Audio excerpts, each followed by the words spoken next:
Civil War story time. Today I want to share with you one of the most remarkable acts of bravery and compassion from the war between the states. It's a story not of destruction, but one of humanity in the midst of battle. It's the story of Richard Rowland Kirkland, a Confederate soldier who became known as the Angel of Marye's Heights. The date was December 13th, 1862.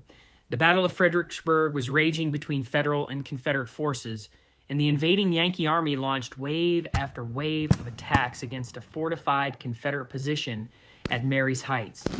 But they were mowed down by withering musket and artillery fire on and on.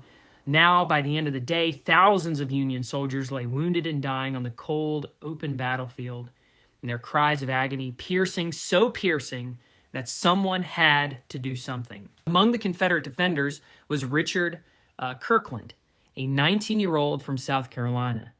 And as he listened to the suffering of the wounded Union soldiers, he couldn't bear it any longer. He went to his commanding officer, General Joseph Kershaw, and requested permission to bring water and aid to the wounded. Now, at first, Kershaw refused. Anyone who stepped over the wall would surely be shot. But Kirkland insisted, and finally permission was granted. In the broad daylight, without a white flag, Kirkland climbed over the stone wall with canteens of water. Now, at first, Union soldiers aimed their rifles at him, but they soon realized he was unarmed. What they saw was not an enemy, but a fellow soldier showing mercy. For nearly 2 hours, Kirkland moved from man to man, offering water, placing blankets, and comforting the wounded, both Union and Confederate alike. Not a single shot was fired at him. His courage that day became legend. He did not see blue or gray. He saw suffering, and he acted. Sadly, though, Kirkland was killed less than a year later at the Battle of Chickamauga, but his legacy of compassion lives on.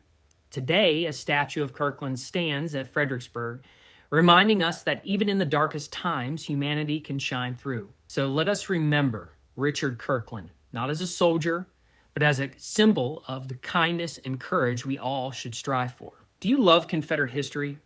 If so, check out our website, ConfederateShop.com. We've got the largest selection of Confederate flags, books, and memorabilia, all available at the click of a button.